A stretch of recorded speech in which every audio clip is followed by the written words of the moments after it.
Let's do it. So we got a very special episode. Is this like a collab episode of Social Matters and 115 Miles Pod, or is it 115 Miles Pod with co-hosts from Social Matters? See, I would like to believe it's a collab episode, but we've come into your space. Like, this is your space, so You're in our manor. we're in our manor. If you want to get on our Zoom link, then it's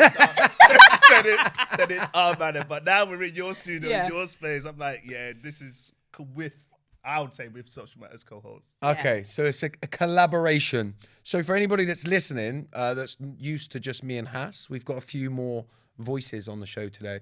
Should we start this end and just let you introduce yourself? Yeah, I'm Hass. In case anyone remembered, I'm still one of the co-hosts. Come on, Eugene, your turn. Yeah, I'm Eugene. Thanks for having us on. And I am a diversity and inclusion consultant and also co-host of the Social Matters podcast with a social work background. I always think of the collab. Because I'm a fan of Adidas, like Stella McCartney collab with Adidas, and I think it's always a good thing. So I'm excited to be here today. I'm Fran. I'm also diversity and inclusion expert, co-host of Social Matters with these two, flanking me here today. I feel very important. From a social work background before going into diversity and inclusion. Yeah, and do I need to say it again? I think we get the theme. But I am also one of those guys.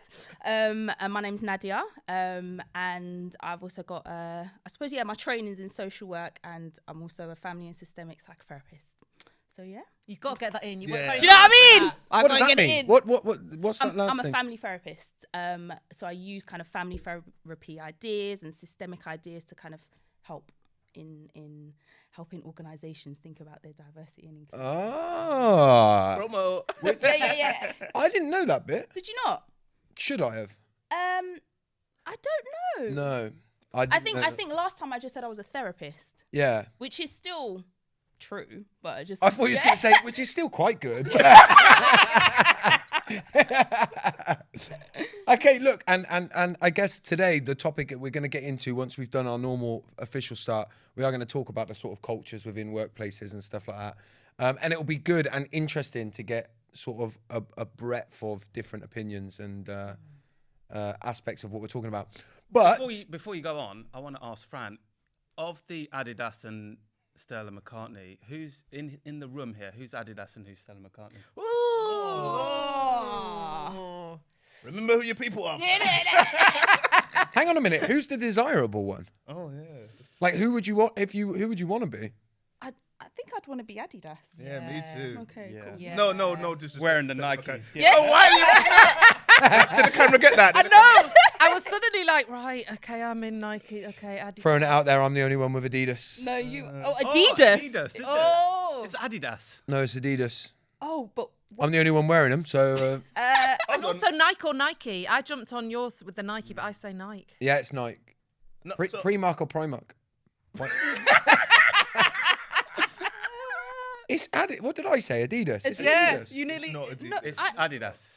yeah, isn't that American? Adidas? Yeah. German. So, German. So it's Nike. What? The brand is German. But the way you're saying it, for me, is Sounds American. German. No, because I think in America they say Adidas and they say Nike. In the UK we say Nike and Adidas. That's my understanding. Right, Nads? In the UK, you mean London? Yeah. Let me just calm down. I feel a little bit outnumbered here, 4-1, but it's definitely Adidas. I don't know. We'll have to put a poll on Insta. Yeah, I think we might I have think to. you're Can wrong. we do a pronunciation thing? We Search it. What, on Google? How to Yeah. pronounce. What if I asked Siri, would he be able to tell me? Yeah, it's not torture's good. on, by the way. Let's not do it because you think you're wrong, innit?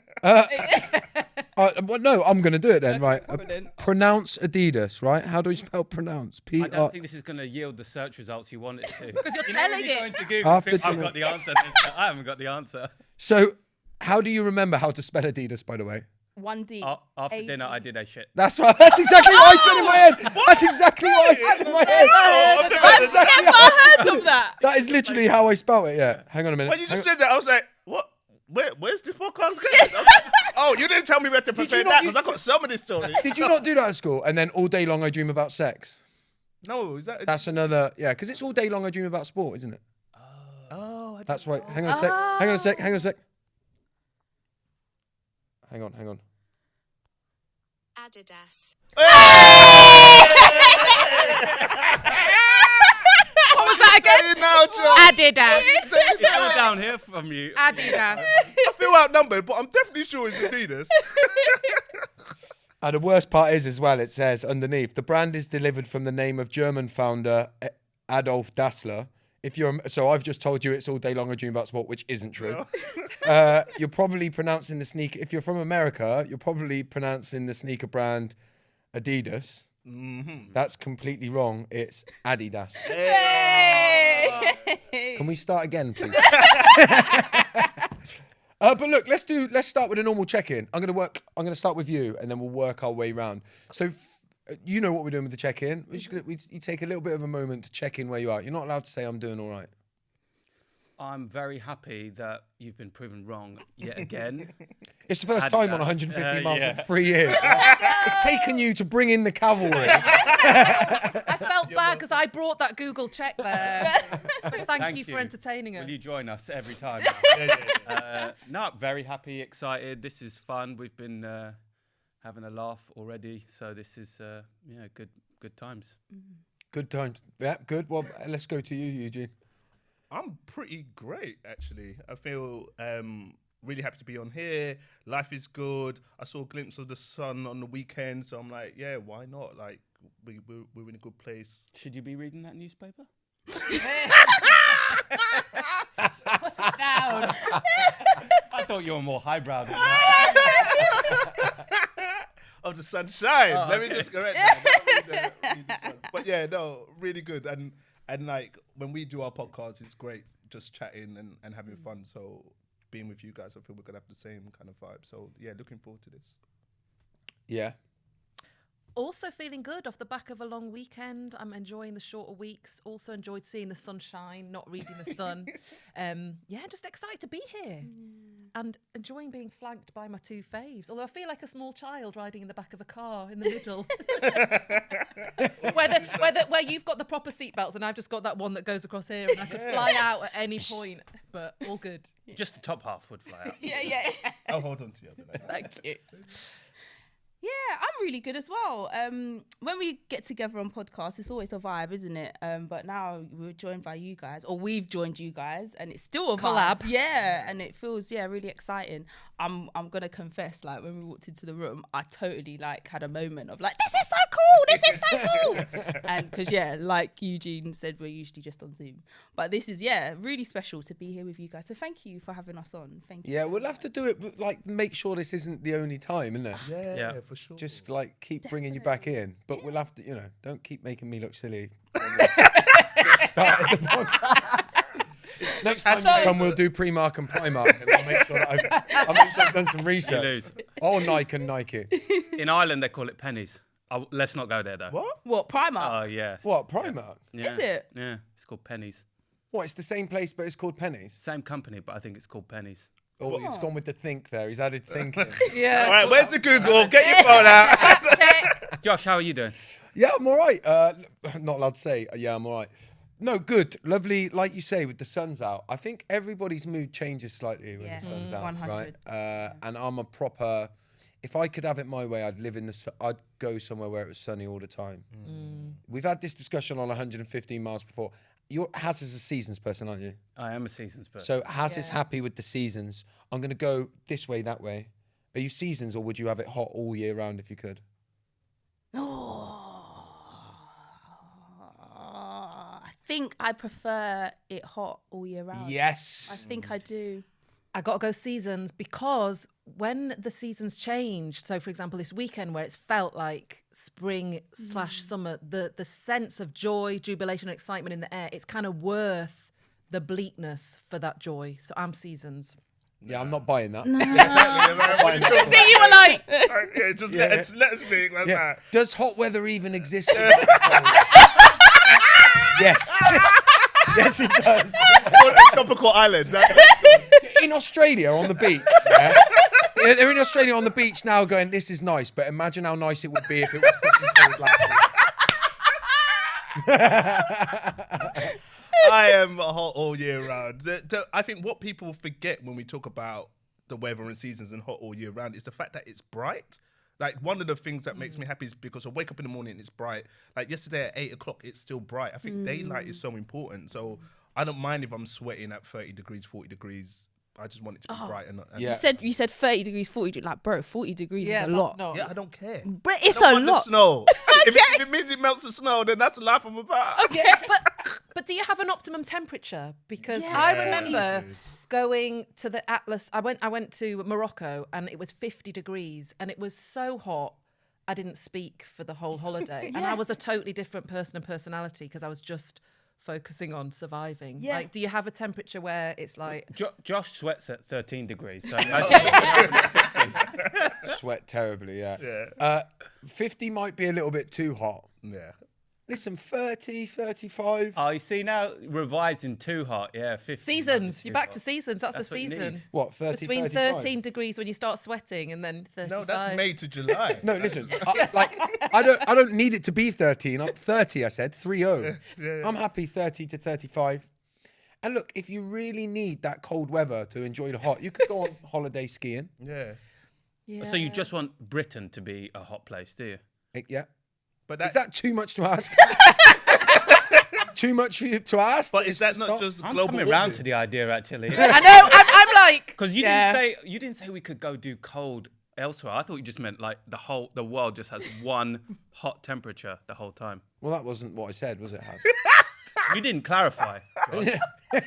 And now Not you're what I said, clarifying. That's not what I said, is It's it? very xenophobic. I didn't say I want to as well, get. isn't it? I didn't say I want to Just get rid of the Britain, North yeah. Pole. Yeah, just Britain. Just keep Britain hot. keep Britain tidy Keep and the hot. other seasons out. I think we need a cap. Make Britain hot again. No, I'll wear that. I'm going to put it on the side of a bus. And make promises. Look what we could do with all these extra degrees. Yeah, that's why I voted Brexit. Keep the cold out. That cold coming to our country, taking our jobs. Oh, terrible. Snow plows are in business. Like, what happened to the deck chairs? Oh, damn this cold. I'm on the bus and there's just cold everywhere. You know? All I want, it's not too much to ask. It's just hot everywhere on the bus. All I want to see is hotness. But that is a hot, cold thing. You know, when someone on the bus opens a window and does let the cold in, that is a pet hate of mine. The kind of window wars. Have you ever had that on buses and trains? I have, yeah. When people, and they Yeah. sort of give a little bit of a look around as Yeah. well, as if to say, yeah, Yeah. Do something. I've opened it. Yeah. Yeah. And then someone closes it and it's like, oh, it gets a bit tense sometimes on the 133. On the- That's a South London bus. It is, it is. Yeah, Yeah, I was like, yeah. Thank you for laughing anyway. You were like, haha, South London. Where's that go? It's different cultures though, because growing up in Swindon, like to get the bus was like, you were embarrassed to get the bus. But that's not the same in London, is it? Because it's like, the bus is a normal thing. Yeah. Yeah. But yeah, in Swindon, it's like, we're growing up, it was like, you got the bus. What do you get there? How'd you get around? Just horse and cart.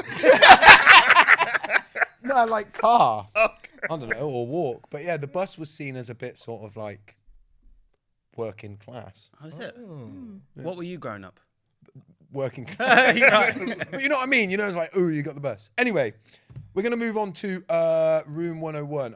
I don't want to keep going this way, so I'm going to start with you, Fran.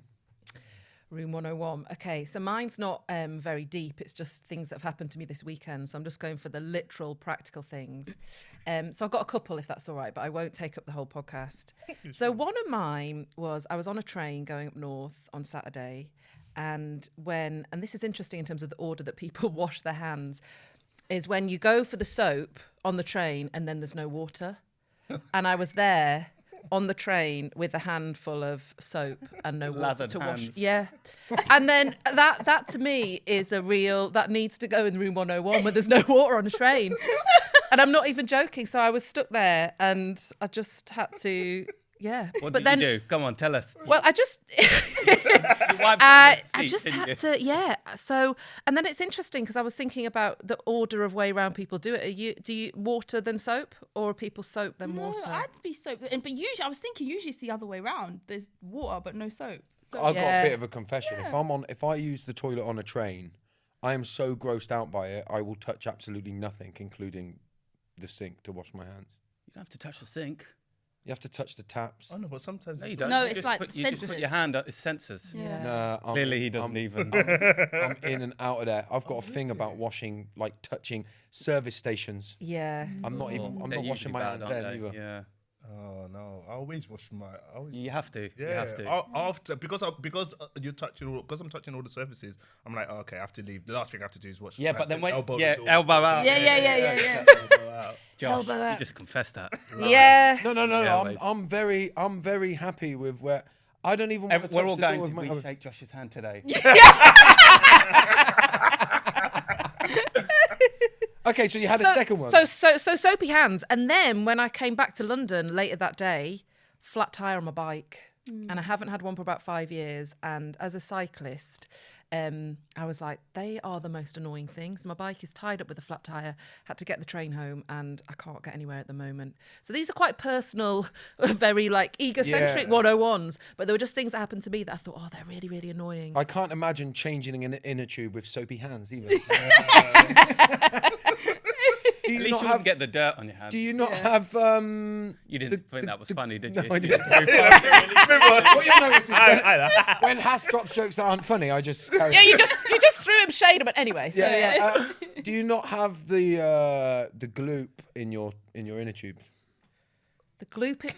Sorry, that just. What's the So group? did you not know on my? What have you got? Like what sort of bike have you got? A mountain bike? Or? I've got a Peugeot that's about 43 years old. Okay. Wow. I wasn't expecting that. No, my inner tube, they fill it with like a green gunk, and then you don't pop your tires because as soon as the gunk in there hits air, it hardens. Solidifies. Oh, So you that don't- sounds That like sounds not. posh. That's not. Yeah, Yeah. that sounds. No, you take them to Halford. Yeah, I They'll don't pump think it in it's there that- for a yeah, I think couple it's of the quid. Halford. It's not that posh. Oh, is it not? Yeah, it's not that posh. So maybe that's what I'll do Get them, later today. buy them on Amazon. They were good. Do you know why they know that in Swindon? Because they never took buses. You are funny. You're right, George. Josh is like, oh, you're funnier than me today, House. But yeah, so quite personal ones, but they were a few just recently. Shall I was we like, vote oh. by way of hands if to put them in there? Should we do this for each one? Yeah. Yeah? Yeah. Okay, so the first one, no water on the train in the thing. Hands up if you think it should go in. Wait, hold on. Do we get one vote, or we can Vote twice. vote? So if I choose Everybody Fran to gets a go vote. in, I can still choose I've- other people. Oh, no, I'm you even could- thinking it. You can Yeah. choose, you can chuck Okay. them all in there if you want. Yeah. Okay. Don't worry, because everyone's like, Yeah. I'm like, I don't know. I've only got It's not one like vote. it. I'm like, oh, No, you can passionate. vote each time. So Okay. the no water in the taps on the train. 101. Soapy hands up. hands. Goes Yeah. in. Goes in. in. Okay, 3. I voted. I didn't vote because I Because don't. you wash don't. my hands. Yeah. And I'd rather save the planet and save the water. So, Now I'm feeling awkward. Like, yeah, me too. Trying to reframe your and life. number 2, flat tires. Yeah, it's got to go. in. Yeah, I don't ride a bike. I think so it's so I have annoying. no Yeah, emotion. like- I don't ride a bike, so I don't Thank give a you. shit. Yeah, I know. I've got a pump kit in my boot for my car, Yeah. so I'm all good. Empathy. Thanks, Nadia. No, Okay. it's all right, babe. Well, you Yeah. had 2. I think the water, no water on the train. Yeah, definitely got in there. definitely. Haas, let's go to you. Algorithms. Oh, Yeah. So let me explain. no, I'm already voting. Once, I think I maybe lingered a bit too long watching a video of a dog eating a carrot. As you do. And now my social media thinks that I'm really into dogs eating carrots. So it just keeps serving up videos because of the algorithm. And I ain't a person who likes watching dogs eating carrots. Why did But you you- stop on it the first time? Yeah. I just lingered a bit too long. I mean, I thought, oh, this is interesting. So you do like dogs? No, eating- not like. Like, now I may have a casual fondness for fun pet videos. Yeah, I do too. Do you? Yeah.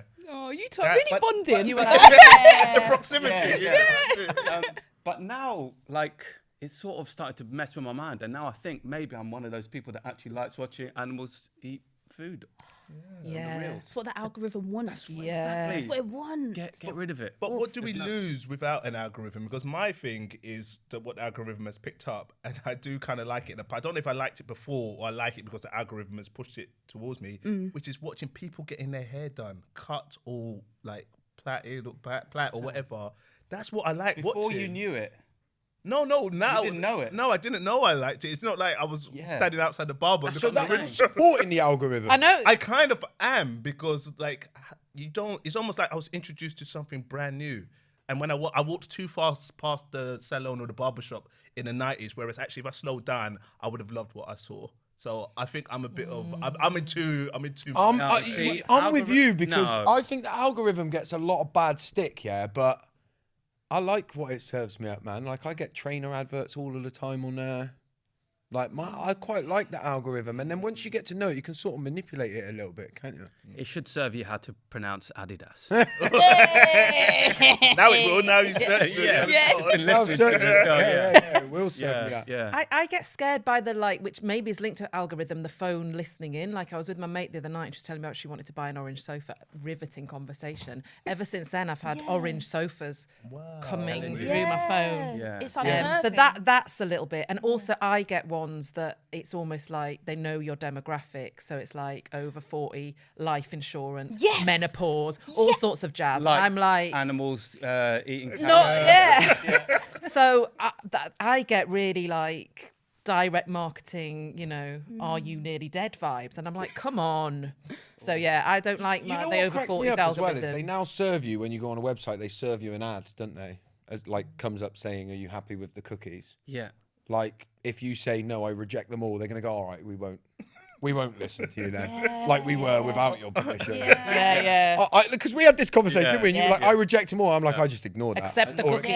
I accept them because I think, like, if I put reject, they're going to go, we can't secretly listen to him now because he said no.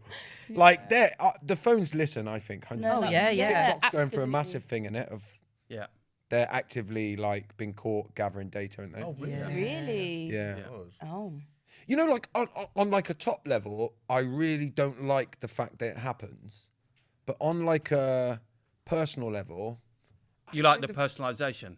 I do, man. Yeah, but the problem is that you start to just get sucked into it, don't you? Yeah, so that's like how serious point radicalization and stuff starts. Yeah. But I do think that there's a step before that, and that is once you suppress and don't allow people to have genuine fears, however uncomfortable it makes you feel, right? It's the second phase when they don't feel like they can talk openly about it, when the algorithm will start to, people who have extreme views will then start to play on the fact that they don't get to talk about anything anywhere, and then they're pushed down the extreme view tunnel. So does that make sense what I'm saying? Yeah. It does. That's we talked about. I got a friend Ivan, right? Sorry, we're going off down a bit of a rabbit hole here, but I got a friend Ivan who like goes into schools now talking about how you become like extremists and stuff like that. And he was named as Tommy Robinson, his like most trusted right hand man in Tommy Robinson's book, right? Wow. And when you hear his story, Ivan's, he basically grew up in Lowestoft, right? Which is, well, like he said, it's like predominantly white people that live there. And like at the time, he felt like, looking back retrospectively, the media were feeding a lot of narratives that like, there was the terrorist stuff going on, and the media were very good at like portraying it's whenever it was like a Muslim person, it was like Muslim person has done a terrorist attack. Yeah. So he said he had these kind of genuine fears because he didn't see a lot of like anybody else but white people in the town that he lived in. So he had these fears, but he felt like whenever he talked about these fears, he was silenced and shut down. And then because he was quite lonely online, he started seeing other people talking about these fears, and then found himself down through the algorithm, down this like extreme view rabbit hole. Yeah. Then he ended up getting involved with the English Defence League. His story changed when he went to meet a Muslim man to organise what was going to happen with some riots with the English Defence League. And this chap invited him into his house, and then they realised actually we both have the same fears here, and when we talk to each other we realise we're both exactly the same. We're just scared of things that actually aren't true. And now he goes with this guy and some other people, and they go around schools tackling extremism, right? But the point of the story is that I think it's sometimes too easy and simplistic to blame the algorithms, where I don't think people would naturally go down those rabbit holes as much if we were having proper conversations on a more broad level. Yeah. Yeah. I mean, the sad truth though is that story is an exception rather than the rule, right? And so, yes, there should be more happening, but the way that you do that, how do you bring two opposing forces together? That happened by chance, but how do you do that more systematically? It just doesn't happen because funding's being cut, and and there's commercial interest to keep driving kind of the narratives around, But that's the thing. That's what I'm saying is that algorithms are not necessarily the initial problem. The initial problem, I think, is like a broader media level, because all of that shit's controlled. Yeah. Yeah. Nowhere's having proper Well, conversation. it's serving a purpose. It's not just there, for the good of people watching cats eating carrots. It's cats as well. So you've been doing cats and dogs. Yeah, you let it slip there. You said dogs. Yeah, maybe it's. I'm maybe an animal lover. I'm starting to feel. whatever's I'm starting to going. feel like it's your carrot level. Wouldn't you I was like, is it the carrot? seen a cat eating a carrot though? Like, that's serious dexterity, isn't it? Like with the paws. Should we vote? I'm ready to vote. One, yeah. So algorithms. Hands up who's putting algorithms in room 101. Yeah, of course. Can I be in the middle? No. No. You got to vote. You can abstain, which is the same as voting against. So No, I won't sit on the fence. No, not for me. it's not going in there. It's not going in there. I am going to put the algorithm. You're gonna put in Nadia? 101. No, I'm not. I'm all right. No, I with mean, it. I'm all right. I'm all right. I'm all right. It's not going in, Hass. You're I'm sorry, mate. Avoid it. It wasn't enough. Nadia, I'm gonna come to you next. Okay. So, mine is noisy eating. It disturbs my soul. I can't bear it. You're having a reaction. No, it's just because my daughter hates it, and Oh my it days. keeps reminding me how noisy I am. So we probably can't eat food No, together. wait, was we meant to do lunch afterwards? Ain't gonna happen. I think I'm a noisy eater, apparently. You're a noisy eater, no, but I've eaten with you. Okay, You've not phew. offended me. Okay. You're not on the list. Yeah. Who's on the list, Nads? Do you know? Cameras are looking at you. No. I'm not going to disclose who's on the list. But I think But there is a list. that. Yes. Come on, Hang on. Off- So off I air, think. off air. Do you know? I'll just give you some more detail about why this is a problem Yeah. for me. So I don't want to hear the food in your mouth. Like I don't want to do that. Yeah. And I don't want to hear your cutlery on your teeth. Like that. Yeah. People do that. Okay. They do that when they put it in their mouths and then they scrape off. Oh. Why are you doing that? Because I can't imagine cutlery hitting my teeth. What? Oh, even no, the but some thought people of do that. it. Nads, Some- what about people that do like an audible enjoyment of food while they're eating? That's different. Oh, what, you're allowing that? That's allowed. I don't want to hear the clapping or the like. Can we have an impression? Yeah. like, Yeah. like, but it's Chapping of the lips, yeah, yeah? The yeah. seeing of the food in the mouth. Seeing. Why do I need to see your? Hold on. What about if it's like Food. crisps and that you can't control that? No, sound? no. Because the crunch is okay. Yeah. It's once it goes in and there's like.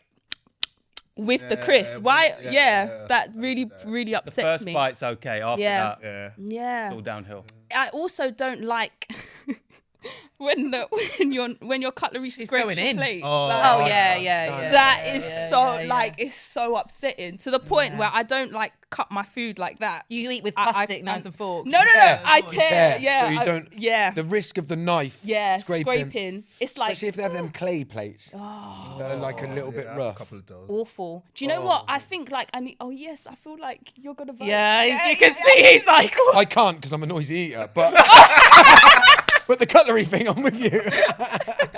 But yeah, I think like we should just all have like bamboo plates or something. Then I'd be alright. Yeah. But yeah, clap in your mouth while you're eating like a goat. I don't need to hear that. Eating like Okay. a goat. Yeah. Annoying. And why are you scraping? Why are you scraping your plate? Can I give it this is us being very kind of open-minded. So what if you had sinus issues? I won't be struggle- here with you. And you struggled. breathers. Yeah. No, and you no. struggled to breathe. Like I feel like all of the people with sinus issues, like we're not considering them in the room right now. Well, they can go in as well. They can go. Yeah, people Yeah. with science. That was my one. They can go No, in. I'm not bothered. they can be in that room and I'll be over there. No. Do you know what it is as well? Because I think in some cultures, like it's, noisy eating is the thing. Like apparently, if you get more oxygen in, it helps with the taste or something. I'm not down for it. And also maybe just showing that enjoyment of the food. Is it Yeah. that sort of like? I like that. How's it Seriously. Seriously. How's it I go? don't like that goat. Eat like a girl. Yeah. You just sound like you're really enjoying that meal. I know. It's got yeah. Oh, that's changed it a bit for me when you said some culture. I used to work with a guy who used to, when I used to work in a factory, he used to bring in, ironically, curried goat. And the way he ate his curried goat, he would like show you through noise that the curried goat. Okay. No. But did he go, or did he go, No, but he would chap his like, yeah. Yeah. no. It made me want the goat. Do you know who made that? Did he make that himself, or did someone make that? No, he used to make the goat. Yeah. Because I don't know why that made me laugh. Just think about that. So, I think when you eat food that is made with love, I think the noise should be allowed. Because I'm just thinking about when my mum cooks my favorite dish. I'm from Nigerian background. When my mum cooks some of that dish, I had some of it yesterday. She packed some away from me, and it's called eba and egusi soup. You eat with your hands, and I'm like, the way I eat that is different to how I eat. Okay, but So I'm like, are you slurping? no, but I'm on my own though. So I'm like Okay. there in the mouth in front of the TV, and I think that's. Would you have eaten it differently if Nads was? Yeah, well now I would. We've never had that. Time you three go out for dinner, it's gonna be a Yeah. little- I know, like, Yeah, we're gonna come to plastic Nigerian cutlery. restaurant. We haven't had Nigerian food together. No, that's Right, true. yeah. It's true. Yeah. Okay, we're gonna vote. Who thinks that noisy eaters should go in room 101? Yeah, generally I'm in. Listen, because I hate the cutlery thing so much, but it means I have to go in there because I'm very noisy eating. To the point of, my brother-in-law once said to me, "Is that a bit hot, Josh?" I was going, and I was like, "No, it's not. It's not." It's just good. It's just good. I'm going to be with you, Josh. Like, it's going in, but my partner, all the time, she's always like, "Are you all right there?" She's like, "Are you enjoying that?" And I'm like, and then, but when I try to like close my mouth and be quiet, I can't eat. But you've never offended me. I'm when like, you've then I eaten. But turn now- into, but then now I turn you've into a brought- cat eating a I'm carrot. gonna To it, you're gonna know. No, so Yeah. I'm in it, but yeah. Has, what was your vote? I think I have to be in with you two as well because I've been accused of. It's the By my first thing to children, go though, in. yeah. The first thing to go into room 101. Oh no, you had some stuff as well, didn't you? Yeah. Okay, good. That's a good one. Eugene, we're on to you. Yes. So I'm just gonna paint the scene a little bit. How long we got for All this right. podcast? Oh yeah. All right, Uncle. Because Uncle. Uncle likes to go. Yeah. I don't know if Just for context, on our podcast, these guys apparently I talk a lot, and that's it. like, Never believed. I was basically like, you remind me of like, your uncles, like when you was growing up, they go, I want to talk to you. Come and sit down. Uncle, I don't have time. But yeah, come on. So when Then. they call Come me on, Uncle. Come on, You Uncle. hurt my cheeks, man. He's like, for context, we're like, okay, sit comfortably. So you have a problem in your house, like your internet's down, your TV's down, or whatever, and you have to call up your provider, and they're like, "Oh yeah, we're gonna put you on hold," and then you got the hold music and stuff like that. That's annoying, but that's not my problem. What I want to put in room 101 is the constant reminder that they are waiting for you. So you're on hold, and they're like, "Oh, the music's playing. Oh, just to let you know, your call is important to us, and we'll get to you soon." 5 seconds later, telling me that same message over and over again, and it's been half an hour. I'm like, yeah, I knew you were waiting for me because I'm still on the phone. Like, why are you constantly reminding me that my call is important to you? Just say it once and let the music play, and also let me choose the songs. Like, don't Yeah, be because the choosing- music can be. Yeah, the music can be difficult, but also I'm in a particular zone. Like, I just woke up, I want calm music, and actually it's 3:30. That's when my hip hop playlist starts playing. Like, let me choose that on the call. Don't be playing me Celine Dion at 3:30 when I should be listening to Jay-Z. So, sorry, I'm just You know what getting my angry theory now. is? Oh look, you just get. I know, angry. yeah. You know my theory is they put bad music on so people will hang up. Hang up. And I'm Yeah, having it. yeah. That is a good shout. Yeah, because if you put like what your favourite. Yeah, I'm tunes just on saying and they're not having really a enjoying it. break. You're just gonna be hanging out, chilling, No, waiting. with that music though, I don't get offended by it. I put like a little beat on it in my head, so I start like enjoying You're it. like a music Like yeah. It's never music with a beat. Would you rather them repeat that every few minutes, or them tell you that the weight is your 52 number minutes. 203, Yeah, what? or you've got 2 out or whatever? No, I would prefer for them to tell me where I am in the queue. Like, because then at least I know I'm progressing. If after like 10 minutes they're like, you're still 117th in the queue, then I'm hanging up and I'm playing Jay-Z on my own without on the call. But the fact is, and also when they tell you that reminder that we're waiting for your call, it's that little bit of excitement. You're like, music's playing, and then you hear it change. You're like, Yeah, you think your call is still important. Yeah, when And it they're changes your call track. is still important to us. I was like, mate. Is it like the inauthenticity? Would you rather them just say your call isn't important? We don't actually care. Yeah, or And we're you're having going to be lunch. on hold for 3 hours. Yeah, or we're having lunch and somebody's eating with goats or something like that. So we can't get to the phone. Something like that. Or just don't tell me. Just play the music, or tell me like every 5 minutes. Like if the music's playing, I know you're waiting for me. Oh, you do want them to tell you every 5 minutes? Yeah, well, you just don't tell me so frequently. Like I'm like, What's the optimal cadence? probably 3 minutes and 12 seconds. Why are you laughing? That's like a track. After every track finishes. When the track finishes, just a reminder. It's going to be a while. Yeah, I hope you enjoyed that song, and we're still waiting. But then here's another track that you can listen to. You just That's want to listen to what- a radio station. Yeah, that's what I want. But that's what I would like. Just the reminders. Just put that in the. Some of them do tell you the cue though, down though. Yeah. Or they have the callback, even better. Yeah. Like, if you don't want to hang about, we'll call you back. Have you ever trusted that shit? Well, I'm telling you, because no one phones me back. No. They don't phone me back. If you want, you can hang up and we'll call you back at the Yeah, same like, yeah. stage of the queue. No way. I'm not Mark. Listen, I'm going to start making my dinner, put you on loudspeaker, and that's the problem, yeah? Is every time it cuts off to them to tell you that you're still waiting, you're like, Yeah, exactly. no. Just waiting. But my worst experience thinking about cut off and calling back is I was waiting. I'll be allowed to mention individual. Name and shame them. Virgin Media. Waiting, my internet was down. Waited something like 42 minutes and 20 seconds.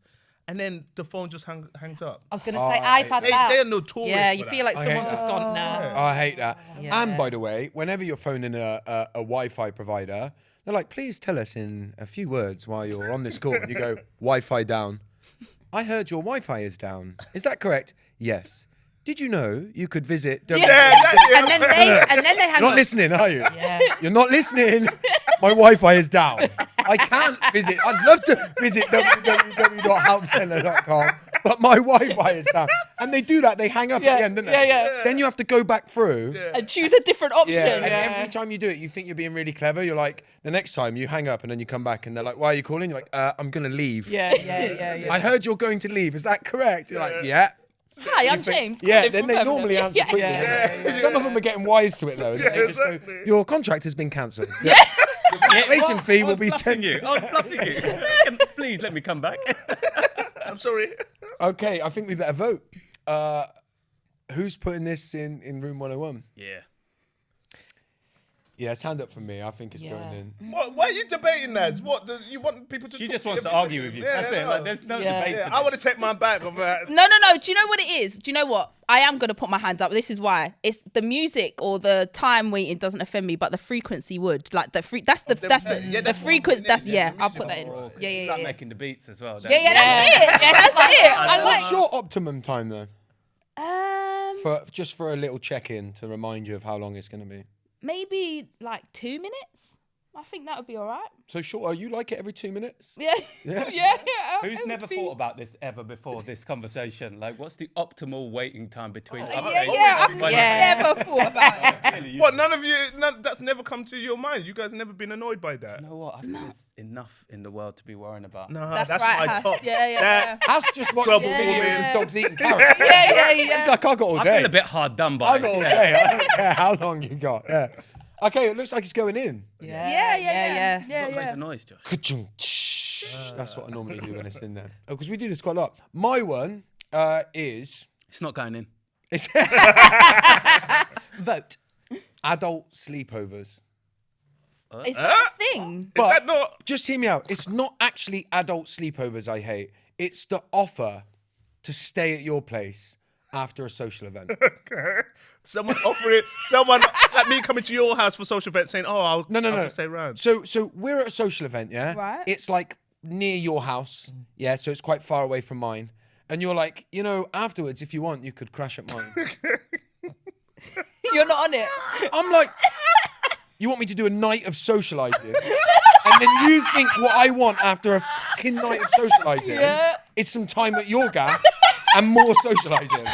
Oh, Like, Yeah. I feel like that person's trying to be helpful. I to know you. they're trying to be helpful. That makes it worse.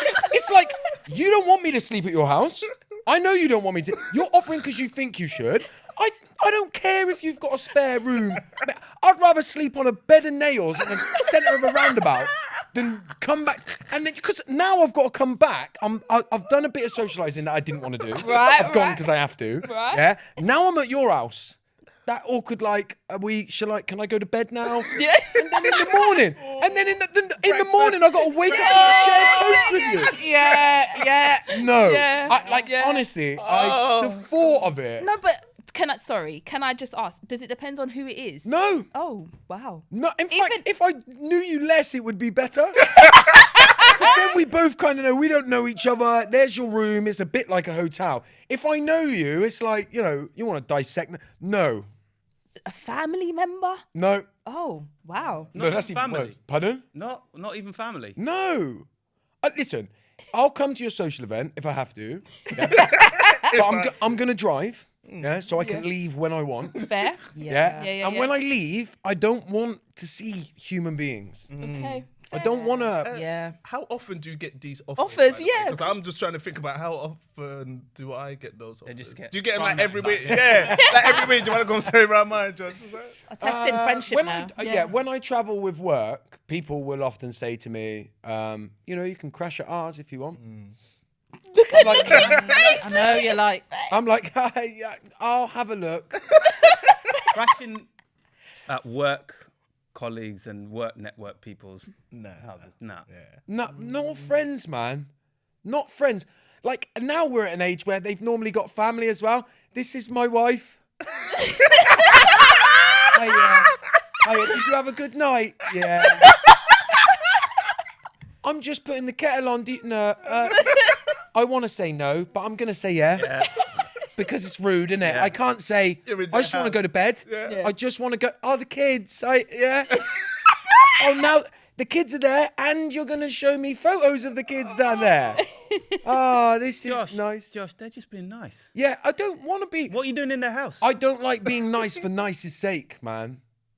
Now, has that happened, or do you just are you just thinking about a scenario that might play out? It's never happened because I always say no. Oh, okay. I've never done it. 'Cause they I've might never show- crashed. They probably don't. Some people offer you the sofa. Yeah. You crash on the sofa if you want. What? You want me to come and do more socialising and have a shit night's sleep? Oh no, well you're not gonna sleep on a bed of nails in a roundabout. That's a minute. I'll sleep better. I'll go to bed when I want. Yeah. I don't have to socialise. I thought you'd all be like, yeah, I'm 100% with you. I just don't remember the last time I was offered an adult sleepover. I don't That's know. because you eat Also, loud. I don't. Sleepover sound a bit weird as well. yeah. I think when you said sleepover, we were all like, what? What, keys in the bowl type thing? Yeah. Yeah, someone's nice and said, "Do you need a place to crash?" That's it. Yeah, so Adult sleepovers yeah. sound a bit weird. Okay, not adult sleepovers. Literally asking somebody if they want to crash at yours. No, it's not going That's what I want to go in. I want a good reason why it's not. I want a good reason why it's not. So the reason why, a good reason why it's not is convenience. So like if I've travelled a long distance, I actually want someone to offer me because I'm like, I'm not driving all the way. I live in... Listen, mate, you can get a travel lodge for 20.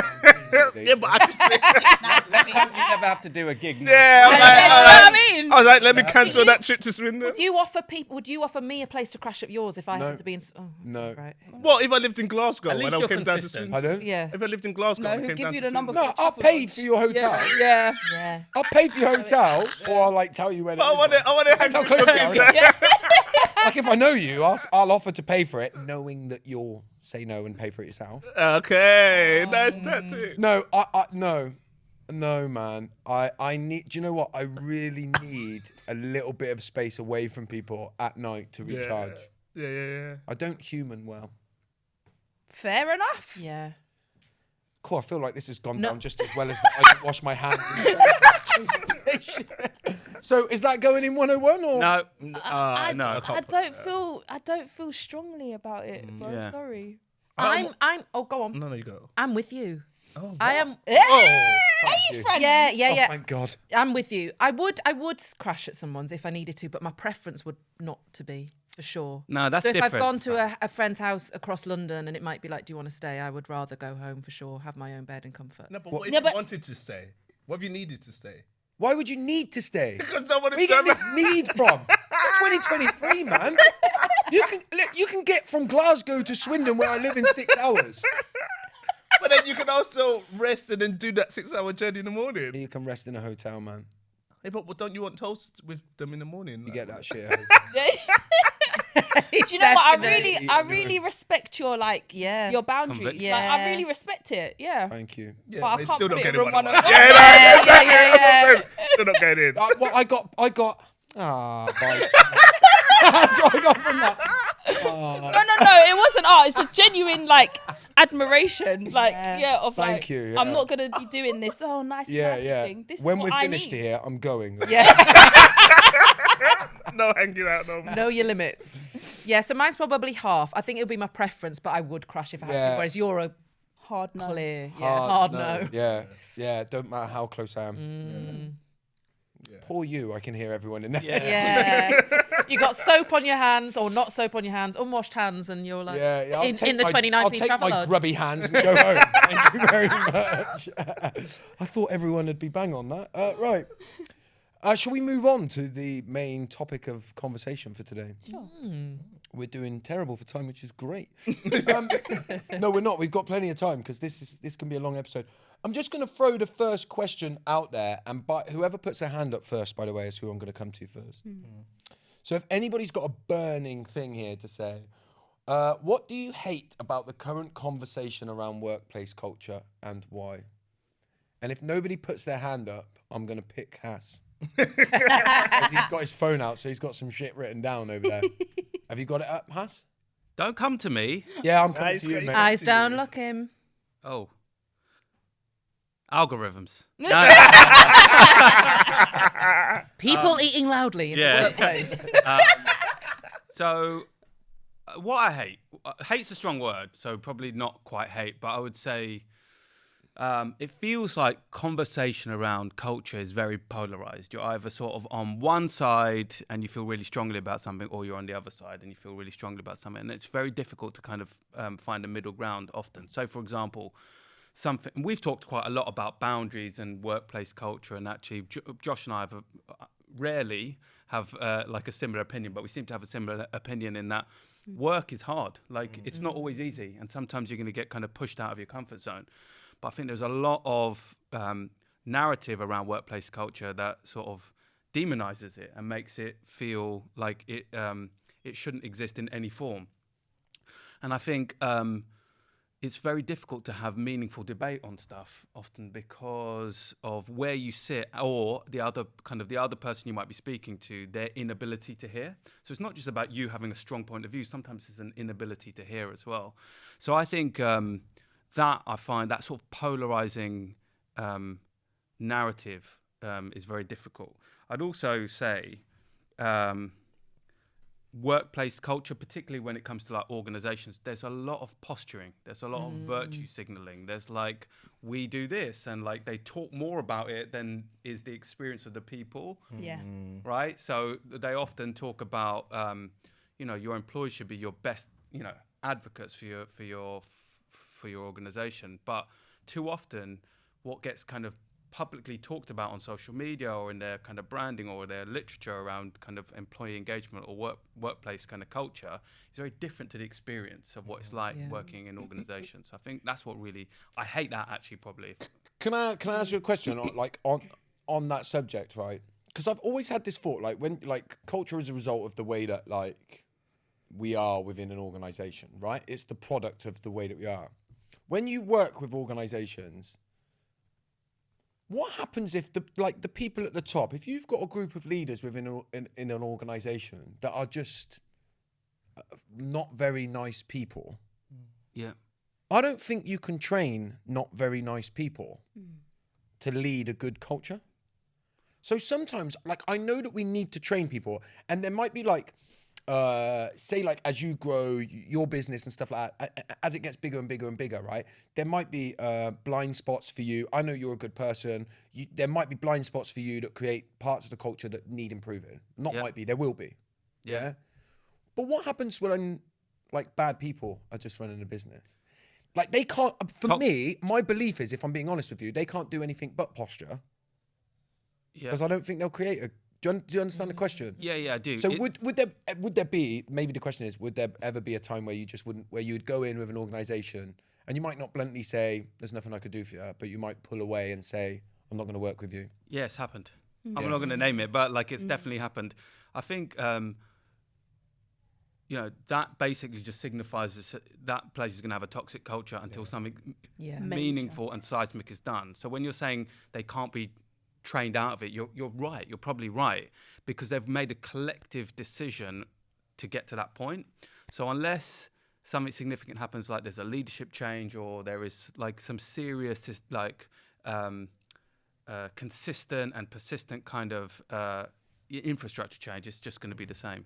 So that's why, you know, for example, let's take Uber. You know, the CEO of that organization, I forget his name, I think it was Travis Summit, but he basically allowed this sort of culture to kind of manifest, which was toxic. It was, you know, it was racist. It was misogynistic. It treated its kind of, you know, employees really badly. And he was a very, very kind of vocal and well-known kind of, you know, tech darling, you know, of bringing that company. He had to go. They had to, and then they brought in a Harvard professor to come in and, you know, completely change the organization.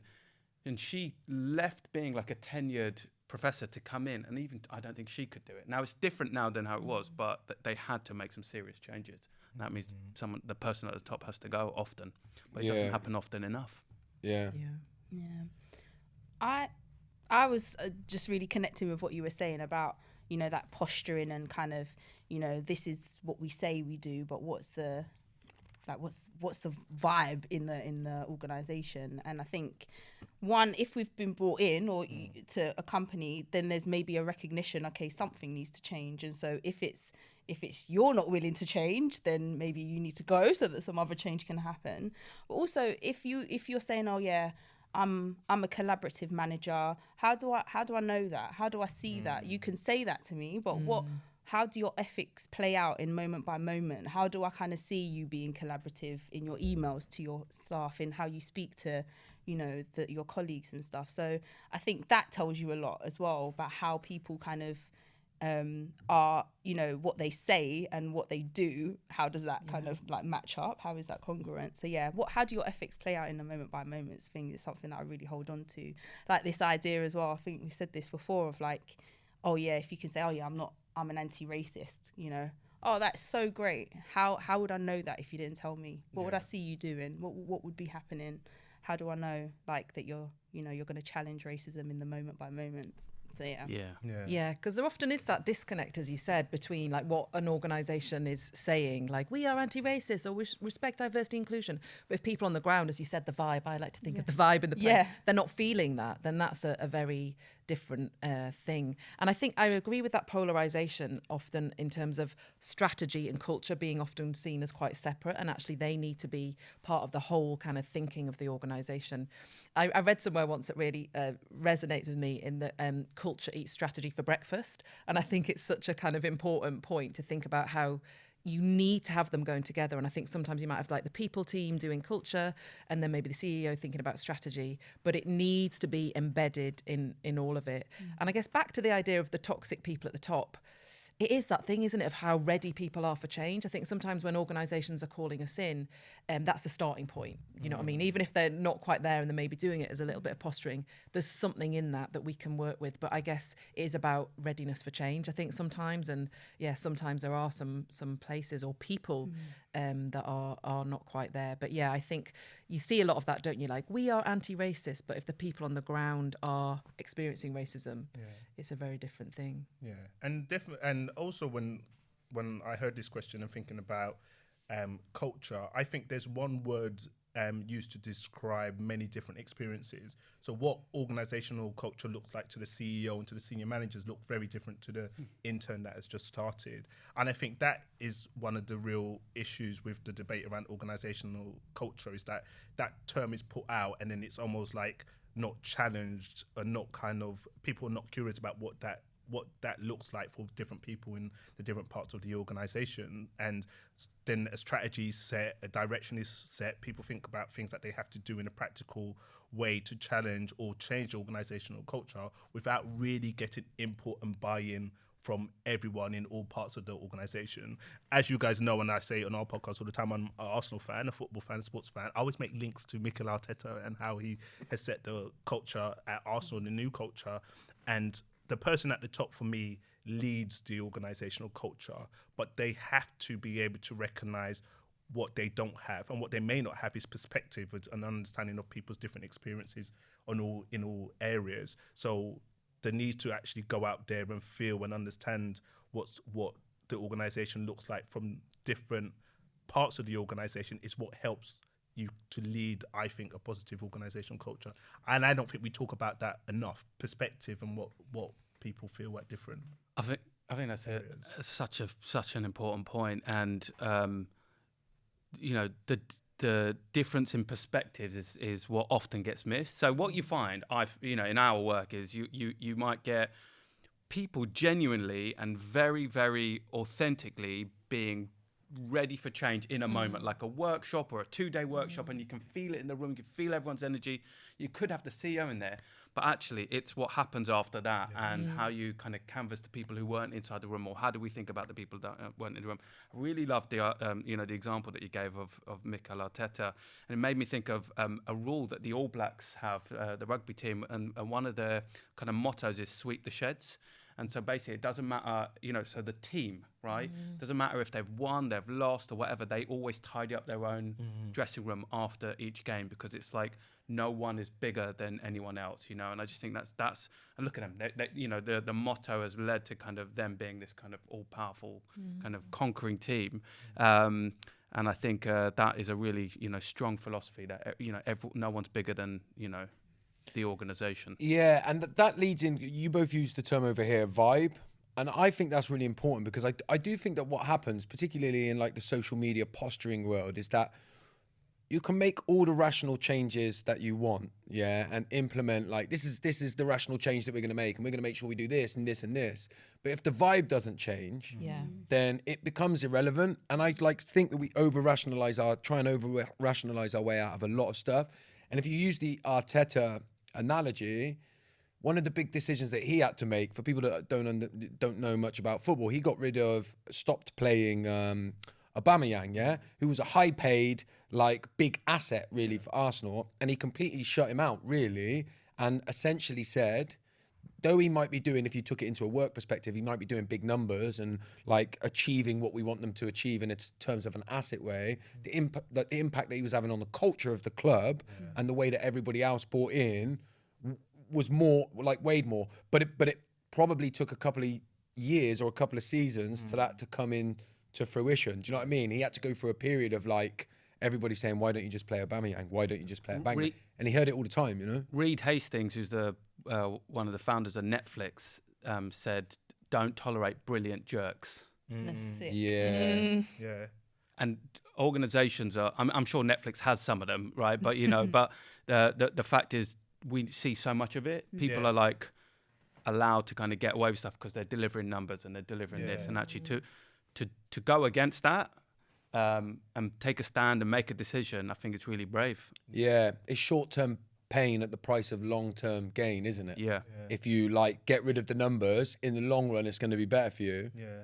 I think that's a hard leap for people to take, though, isn't it? Especially if you put yourself in the position of a startup, where you're like, you might only be looking a few months ahead and stuff like that. I think it takes, it's going to take a lot for like a founder or something to go, you know what, I'm going to play the long game and I'm going to get rid of somebody who might be, a toxic influence on the culture in whatever way.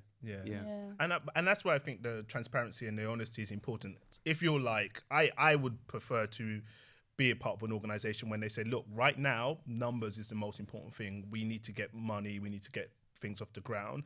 We're thinking about culture, but that's secondary.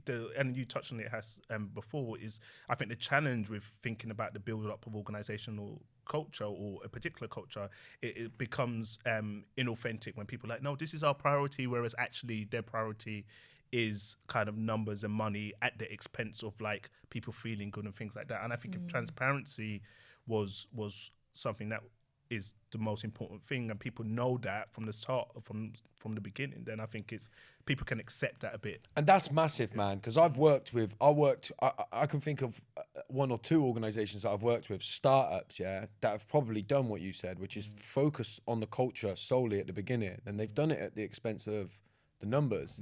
And then they have to start swinging things around and thinking, we really need to focus on numbers for a minute, otherwise we ain't never going to get to a place where the culture even matters, right? But that's like I always think of things in terms of like LinkedIn posts, because that's like a good way of gauging people's reactions. I don't know what sort of reaction that as a LinkedIn post would get. If you're a startup, focus on numbers and don't worry about culture until you've established something.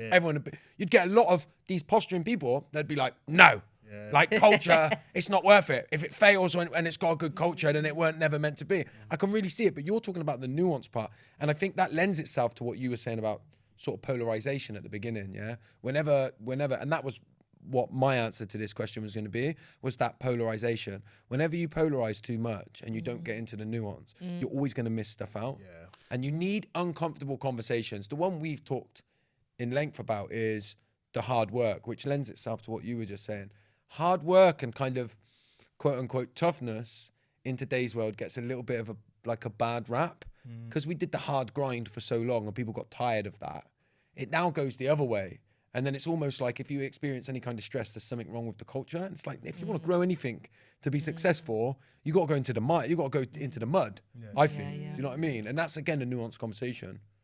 I think also, like, I don't think they should be mutually exclusive or binary, should I say. So, for example, like, you might have to kind of focus on the numbers for survival of the business. And rather than you got to kind of bring that person to account for their behavior and kind of support them or whatever they need in terms of training. But you can't just ignore it, because you run the risk of eroding the psychological contract with the rest of your team. So you might say focus on the numbers, but then you've lost the team, right? And some of them will start disappearing. They'll go, well, the rats are leaving the sinking ship anyway, so I'm going to jump before it gets, I'm not going to stick this out. So I think you can't just go like myopic and go just on the numbers. Otherwise, I think it's it's a risky game. Anybody else? Who else has got some answers? I feel like what's going to happen is, as we pose these questions, we're all going to start putting our own answers out, right? But I do want to chuck it out there again. Anybody else got something specific that doesn't relate to what we said so far? Or even if it does a little bit, but you want to bring it up, that you hate about the conversation, workplace culture?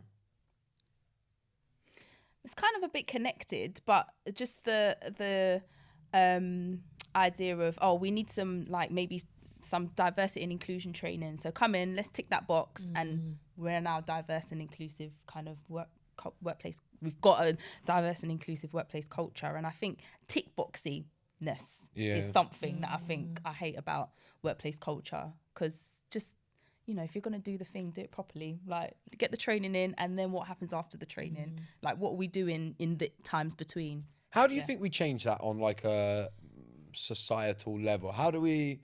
Because it is a problem, right? The tick boxing thing is a problem. How do we try and get people to move past just ticking boxes and to do more? I was thinking, Oh, sorry. I was going to say, I think it's almost back to the vibe, and I think often it's easier to measure, isn't it? We went and did this training, or we have, diversity on our board or whatever. Whereas I think the vibe is harder to measure. So that's why I think we've got into that problem of like, oh, we've done this or we do this. So I think we need to get better at measuring people's experience, which is, it's hard because it's back to that like grey, and it's a bit intangible, isn't it? Whereas I think we've got into that habit because it is easier to show those stats of what they are doing. So getting better at measuring the vibe. Yeah, which is hard though. Yeah, Like, how would you exactly. measure the vibe? Yeah. But I was just thinking about size. So an organization when you're small compared to when you grow and when you're bigger, when you're a larger company. And from our experience, that we've started off Social Matters and we're small and we're connected, we have similar values. But so measuring the vibe is a lot easier now because it's like, let's go for lunch and measure the vibe and listen to people chew and then do it that way. But then when you get bigger as a company, I think you start to inevitably get disconnected from people on all areas and people who are distant from you. But I guess, and maybe it's a bit idealistic, I think the way, to answer the question, the way you do that, the way you measure the vibe, the way that you kind of challenge this tick box culture, I believe is that you put care at the forefront of your organizational culture. If you really care about people on all levels of your organization, then that will motivate you to think about, okay, how do I get a sense of how people are feeling and thinking, whether that's a weekly drop-in or an anonymous not practical box because everyone's online, but anonymous way that people can kind of say how they're feeling, suggestions about things to change, open levels of communication and feedback, like, okay, this is what you said that is worrying you about our organization, and this is what we've done, or this is what we're thinking about doing, this is what we can't do. Because that kind of open communication, that transparency, as you would treat your family, for example, if you're a parent and your child is like, oh, I want those new pair of trainers, then you'll be like, no, I can't get them because they're too expensive. Maybe if you do this and that, you can earn it. So that transparency, so a child can accept the fact that they're not getting it because that explanation has been given. And the reason why a parent takes that approach, because they genuinely care for their child. And I think what happens when organizations get bigger, and it's not always intentional, is that people just have new priorities, and you always think that someone else is thinking about what that person in catering is doing or what that person in the tech team is feeling. You always think someone else is thinking about that, well, and everyone thinks that. So then in the end, no one is really feeling the vibe or measuring the vibe. And that's idealistic. I don't know if that is possible, but in an ideal world, that's probably how I would think about how we measure the vibe of an organization. I think also as well, if you like zoom out even further than that, if you look at the way that like we talk to young people about the working environment in school, it's still very much led around like success in your career being reaching the top and making loads of money. Like kids are sort of really taught that, right? When you're at school, you're taught work hard, otherwise you won't be able to get a career, and a career is that you get yourself in a job and you work your way to the top, yeah? Whereas like maybe we need to be starting to, and we talk a lot about schools on here, and I'm not sort of digging schools out because I do a lot of work with them and their sort of hands are tied, but like from a societal level, like what we should be pushing for our young people to experience now, even the schooling system really is like, you're not sort of taught to get your needs met within school, right? You're taught to shut up and fit within a system, really. So like, if we actually empowered young people, yeah, and empowered young people to understand what their needs are, to understand what they really, really want from life, then when they were to go into their kind of working environment, they might, you would hope, like pick their working environment a little bit better, rather than just thinking I'm going to go into this organization because that's how I'm going to get to the top. They might start thinking about the vibe when they walk in. And I've had to do a lot of work in my adult life to understand what my vibe is and to trust when I pick up on somebody else's vibe, But we don't teach children to do that. And I think that is probably an idealistic ideal, because those in power don't want to empower young people, do they? Because also, like, in terms of Maslow's hierarchy of needs, like that stuff will probably come lower down, will come lower down than just having to pay your rent or your mortgage or get a job or start paying down your student loans or whatever that is. And so it's a really it's a really hard thing to kind of say, okay, well, all of those things work, right? So I can eat, but the vibe's off. You know, it's really hard for people to have to make that. But I don't disagree. Yeah. I think that's, you know. Yeah, well, that again comes back to the society that we live in at the moment, wouldn't it? Yeah. So, like, a good thing to do to change cultures would be stop voting Tories, wouldn't it? Yeah. Yeah. That's it. This is the solution. From 101. Edit, podcast done. Yeah. Yeah, no one brought Mic that in drop with me. done. By the way, I do think there's truth in that. By the way, Yeah, like, I agree. I do think there's truth in that, right? If you look at like where we are at now as a society, and we talk about basic like funding for young people and children's services and the hierarchy of needs, like we are creating a world at the moment, or in our country at least, where children are leaving with that basic hierarchy of needs is like in the pits. Yeah. Yeah. They can't even think about what's good for me. Yeah. Do you know what I mean? With the like rising cost of everything and all of that stuff. I don't think changing the party, it's going to help, but it's not going to systemically fix it, right? Money's not going to appear from nowhere. That's the only bit I disagree with. They can make money appear from nowhere. They just don't want to. Yeah, and what I'm saying is, do you think Labour in getting in will make it happen? I do think that they. Look. I've said to you before now. Yeah. I don't even like the idea of voting because I think they're all like nearly as bad as each other. Yeah. But I do think that Labour would at least invest in children's services. I agree, but it's like compared to where it's been cut to, I just don't think that's going to be enough. Yeah. So I think Yeah. more needs to be done. Yeah. As well. Yeah, no, and I 100% agree. Yeah. And that's when it starts getting a little bit, by the way, almost like demoralizing, yeah? Because then you think, where do we have power? Yeah. Yeah. You know what I mean? Where do we have power? But the sad thing with that is that, and I say this, I put it out there, but I'm going to quickly take it back because I like to retain hope, is that the sad thing is that a lot of the damage has already been done. And I think it's been done through like 13 years of Conservative being in power. We were all practicing social workers and working out there with children and families. And I remember when I first started in 2007, there were so many services to support kids and young people and families. And now, like, all of those are gone. So simply changing the government, I don't think would work, because also Labour has changed over the years since the early noughties. But it's the best of a bad bunch. And I think you need a prolonged period of Labour being in power for us to get anywhere near what we were like back in the noughties and 90s. But the sad thing is that I don't know if that's going to happen. But yeah, that is that's us being hopeful. Yeah, we have to get the Tories out. We have to get the Tories out. But I love how you We've got here. I was like, Tories out.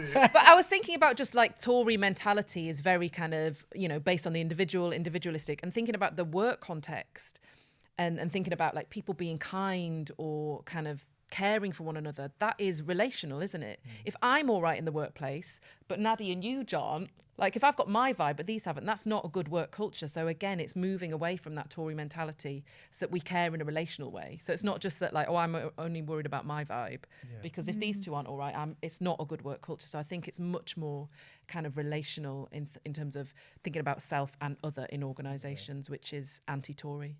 I'm going to keep saying that as much as I can. Drop so I'm it. going to call this episode "Fuck the Tories." Exactly. Let that be the theme music going over. But also, it's if you're happy. And you know it. work. I was gonna say that. I don't know. We spend too much time together. But if you're happy in what you do, you're gonna be more productive. I think that's just like science. And it kind of leads on to the next question that I want to do, and I want to talk about the elephant in the room in this conversation. This isn't my answer, but I do think that one of the elephants in the room is that there's only so much you can do in corporate work culture when you're existing in a society that's not in a very good place, because you can have the best culture in the world, but if someone's coming to work and worried about feeding their kids and stressed about, their wife being on the NHS waiting list for something that's really scaring the shit out of them, there's no amount of work culture that's going to stop them feeling anxious, overwhelmed, and not very good. Yeah. So that's like the state of the world that we live in. But let me just pose the question, and again, I've got an answer for this from a sort of mental health and well-being perspective. But does anybody else feel like strongly that they've got what's one of the elephants in the room on this conversation? I've got a big elephant. How big? It's big.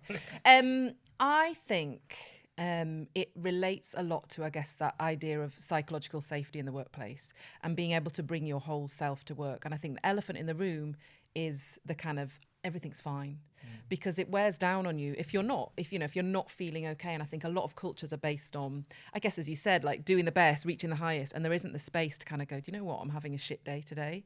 So for me, I think it's talking about emotions, talking about feelings, and creating space to do that, because I've worked in lots of places where it's really important that we celebrate success. It's really important that we affirm. But if there's no space to go, that meeting was really difficult, or I'm feeling really shit, or stuff's going on at home, then I'm not bringing my full self to work. So I think for me, it's to be able to talk about that space.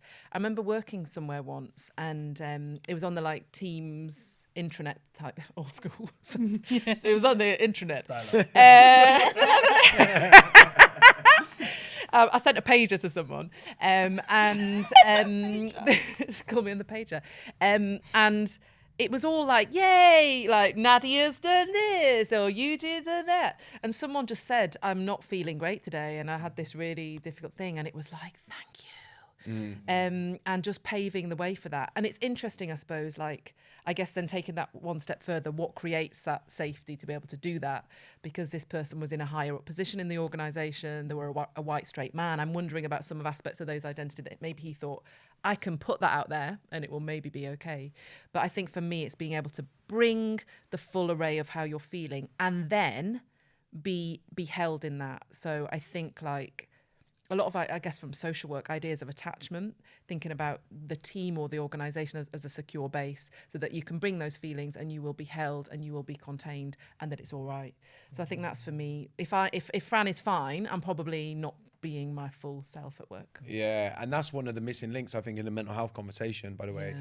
People are not talking about being held and contained. Yeah. People are going, oh, it's okay not to be okay. You should be able to talk about your emotions. But if you bring them up, then they're going, well, we've got a meditation room. And there's a webinar on resilience next week. Yes. And there's this. So like you know, do you still feel like that now that you've got that? And it's like, yeah, because like something's going on at home. Like that held and contained is the missing part. Also, what I see or saw a lot, you know, as an HR director, is compassion fatigue.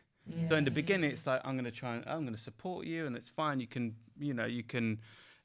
be as you want to be here in this space. It's a safe space. But then people start to get a bit bored of it, you know, and they want to move on. And actually, it's because they haven't really created the right structure around how to kind of make somebody psychologically safe for the team. So what happens is people just start, you know, it's a bit like, I think, you know, when say somebody's lost a loved one and obviously everyone's around them at a funeral and kind of in the intervening sort of you know, days to it and then after it, but then people get on with their lives.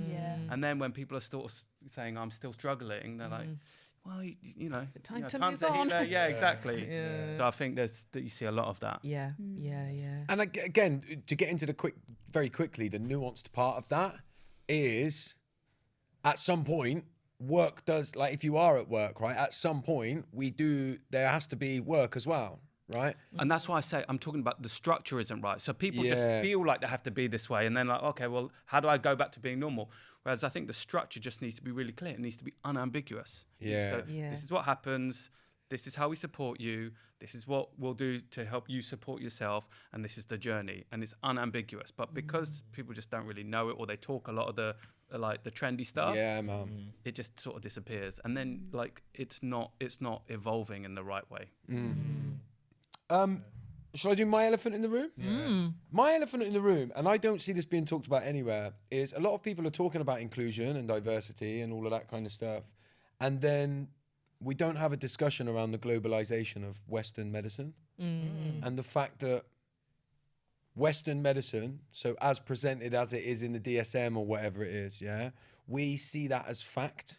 And that is what mental health struggles are, right? So we have certain labels, we label things as disorders and that in Western culture. And we must remember, nobody wants to talk about it, but we must remember there's no physical markers for these. A lot of these disorders, So this is Western people, and if you want to go to the top of the DSM, what you'll find predominantly is a lot of middle-class white men writing the DSM, and then that filters down, and then the way that we are describing people's distress is done in a very Western model, and it's presented as fact. And you don't have to scratch the surface too far to understand that the reason it's being presented as fact in a lot of cases is just arrogance of it's Western science, so we just know better than other cultures. Josh, a lot of people probably be wondering what DSM is, listening. So So it's the diagnostic book in America, right? But basically the way that we diagnose over here stems very much from a similar book. But like if you look at the ways that we label and mark people's distress, there's lots of times over history when you look at like some of the tsunamis, people in Western culture, the tsunami happened. There was, I read in one book, I don't remember which book it was that I read, there was like a family, for example, where a woman had lost her husband and her children. And Western people went over there to save them all from what they were definitely going to be experiencing, which was post-traumatic stress disorder, because that's how we label people's distress when they've been through that. And this woman was like, when this happens, they've gone to a better place, and they've got other things in a different spirit realm or whatever. And the Western people went over there and like, no, that's not it. You're experiencing post-traumatic stress disorder. You probably need drugs, and you need a Western therapist over there to talk you through doing this. When actually she had found a way to make sense of her pain, and it was working. Yeah. And I do think that when we talk about polarized conversations, it's very difficult now to argue against the Western model. Not to argue, but to present a different way of making sense of somebody's pain as the Western model. And make no mistake about it. I know people are making sense of their pain using the Western model, and I think it's great that they are doing that. But that is laced with individualistic people in power who know deep down that a lot of people's distress is caused by lack of funding at child level. And rather than looking at that, if we individualize everybody and say, you've had the same chance of success, the problem must lie in you, so we must find a label to label it. And then, by the way, we can even medicalize it and start making more profit out of your distress that comes from a lack of funding for young people. And like, it's very difficult to talk about that now when I look online, because our Western model is science. And science, by the way, is only as good as the capitalist society in which it exists in. Yeah. Well, it's an evil machine, isn't it? Because you've got the pharmaceutical companies in on there as well as that kind of like, maybe like one-to-one psychiatry. Because I remember reading in Rwanda as well after the genocide, a lot of like community support and song and poetry and singing. But similarly, like Western psychiatry went out there, like PTSD, one-to-one, and actually like not working for the community, which makes me think, fuck the Tories, you know? So bingo! The community is ripped away. Community is ripped away. And it comes back to a little bit to what you were saying a minute ago, which is like, how do we create that community within any given culture?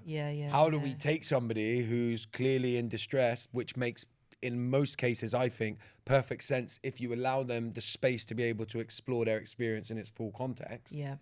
That's what we don't do. We create space. We go, you feel anxious. Like even now, I could have a wife going through something, worried about the kids and struggling to pay the bills. And then I'll feel shit about it. And people go, oh, you're struggling with your mental health. And it's like, hang on a minute. You're even framing the fact that you feel shit about having what is currently a pretty shit life as struggling mental health, as if to add to the problems, you've now got a problem within you when actually you're being a human being. And that, like, and it's very difficult, like I say, and I think it's a big elephant in the room. I will say, as I've been listening, I think we talk about like communities, and I think that, you know, so the communities still exist, whether like the workplace kind of deems it to exist or not, right? So for example, even though, say, an organization may or may not be doing things in the right way, if somebody's struggling, they will have a community, and it may not show up publicly on a chat intranet forum, right? But someone's going to check in on that person, because, you know, thankfully, like, the world is still full of compassionate, empathetic people who care. And so even like, so what gives me hope, we've often talked about it, right, Josh, that, you know, community is going to be the thing that saves, right? And so trying to get one homogenous community that kind of deals with this thing, that's hard to manage. It's hard to kind of try and do that. But actually people just take agency themselves. They feel supportive, and they will kind of check in on their people. You know, sometimes when we're driven to work in a particular way, in a particular organization, it's harder to do, but those people still show up. And, you know, you can think around your own community. They show up in every organization? I'm talking outside of the infrastructure, just human beings, one-to-one, connecting with other human beings. You don't need to be told to do it. There are some people that are just going to show up in your life and you don't even know it. And I think that's where we got to like cling on to hope. Yeah, there is hope in that.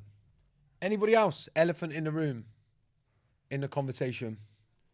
Yeah, I had one, but then I was listening and I kind of forgot what I was gonna say. So I like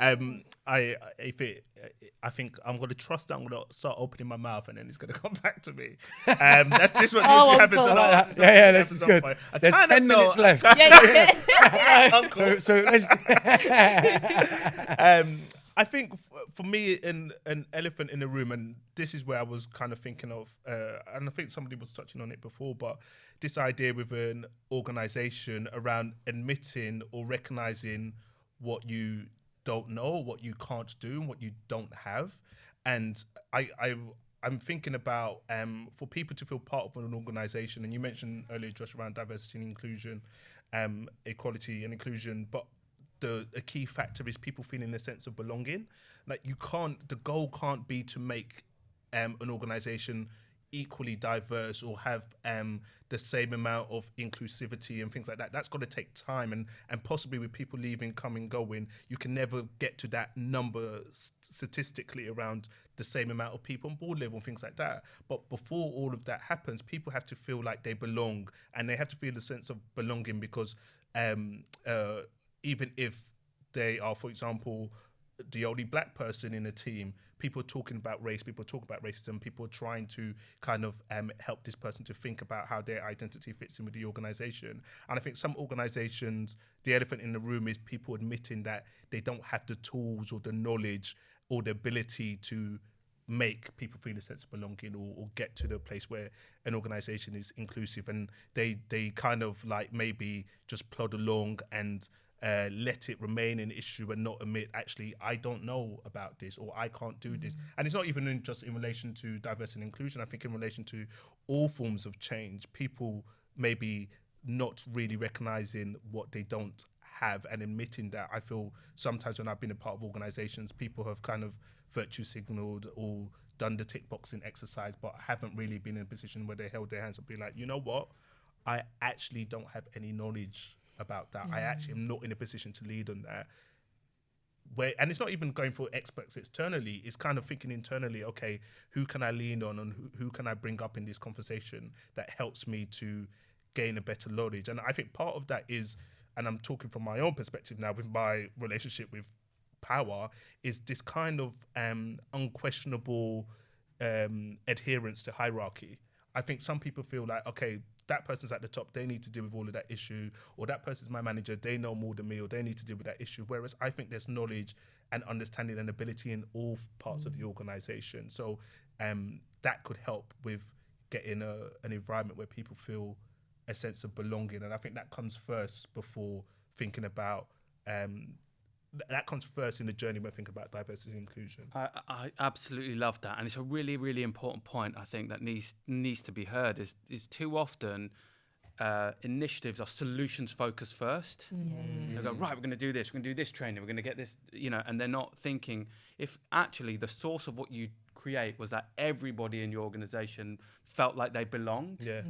And that's their own agency. You can't broadcast that and hope that somebody will do it. But if they felt that, and that's where you want to start, that's how you build. But too often people just go straight into solution mode, and it's kind of, again, it's tick box. We've talked about that a lot. And that links into what you were saying, Fran, about relationships, because right now, just thinking about race and gender, like we have a whole spectrum of race here, we have a spectrum of gender, there's some similarities and difference, but how we were relationally since we've met, how we were in the CAF earlier, how we've been on here now, means that everybody, I would like to believe, feels a sense of, okay, we belong in this room. You don't belong at Josh's house. Yeah, except for or at Nadia's dining table. I think after how loud we were out there. Yeah, we don't belong there. That's why we came in here. That's it. But that's for me is the key to getting a sense of belonging, is that kind of prioritizing of relationships, or not. When I say relationship, I don't mean like best friends, but like Yeah. a genuine interest in the other person and how that other person's doing. And this is me taking on Nadia's family therapy hat.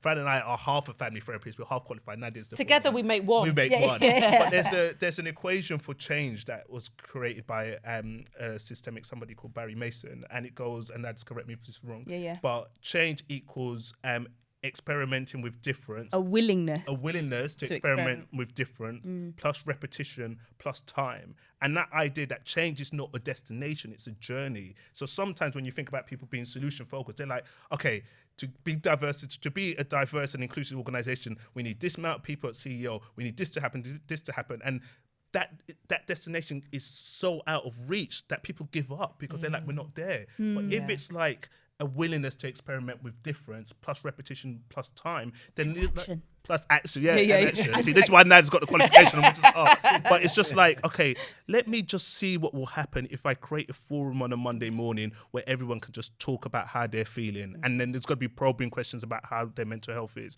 Let me just create a space for the black and brown people in the organisation to have a community space where they're able to talk about their experiences for the organisation. I'm not going to let them feedback because actually the data shows that black and brown people in the predominantly white environments, they feel the need to kind of conform or they feel that they don't belong. They don't feel like their authentic self. So let me create a space where they can be their authentic self, and then they can come back into the wider organization with a more of a sense of belonging, and then that results in productivity. So that is the willingness to experiment with difference, and that's what I think is important. That equation for change is that it's not going to happen. It's not a destination. It's a journey. You have to think about things in an incremental way.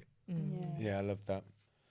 Look, we've got about 5 minutes left, right? So the way that I'm going to do this, I'm going to come to you first, Hass, is in a sentence or two, yeah? Can you sum up one thing that you think every organisation should implement to improve its culture? I want you to do it in a couple of sentences if you can. I'm going to be biased because we have a part of our business that trains managers, but train your managers. Yeah. So much of bad culture happens because people weren't trained in the right way. And then one final add to that is teach, help people learn how to be coaches and how to listen. If people just started to listen more, you'd tune into the vibe. You would help people feel more like they belonged. You would drive change. So, that's it. Eugene, you're like me, yeah? So 2 sentences. I love the way you did it for everybody, but really, It's like you know us so well. It's for me and you, yeah? I would say don't think that your work is done. Continue to review how things are. So when you feel your culture is set, it's just set at that point, but continue to review it, and review it not just through talking to SLT, but get the views and thoughts of everyone in the organisation, and that's how you build culture, everyone's views. That was one long. My full stops. I'm not really good. Lots of comments. Oh, so many things. I was also thinking coaching because I really appreciate and value coaching, but I think I'm going to say connectivity and how you go about that. So creating spaces for connectivity, whether it's an intranet, whether it's a affinity group, kind of community spaces, and I think that's so important, particularly with things being online. So how you can create spaces where people can kind of bring their whole selves. Yeah. That was mine. Like, I'm not even just trying to bump you, but basically I think create spaces, whether people want that individually. So in some organizations I've worked with, they call it clinical supervision, people to have the space to come and just reflect on themselves, or do it in a group, however it works for you. We have a Western idea that talking by yourself is the way to feel good. Maybe actually in a group's the better way. Create spaces for people to talk about what's happening for them. Yeah, no, I love that. What about you? Mine would be, I would have talked about like holding space and like in communion, because like I buy into that stuff. I think it's much more, reaps much better benefits. But like, I guess on like an individual level for people, I would say within any organization is allow yourself to be wrong and allow others to be wrong as well. We have a tendency to kind of jump down people's throats if they come out with what doesn't fit into the current narrative of how things should be. And I think if we allow people to be wrong with that, with grace, not the people that are purposely wrong and have got no, don't want to change. But if somebody brings like something that's not right, allow them to be wrong so that they can learn. And I think that's what we do. That's what this podcast has been about, isn't it? Yep. We've dared to be wrong on things. We've dared to bring an opinion that might get us shot down with the knowing that we'll change it if presenting it needs us to change it. Yeah. So that's what I would say. Look, this has been brilliant. We are bang on time. I've really enjoyed this. I think we'll do it again, right? We'll have to get you back in and do it.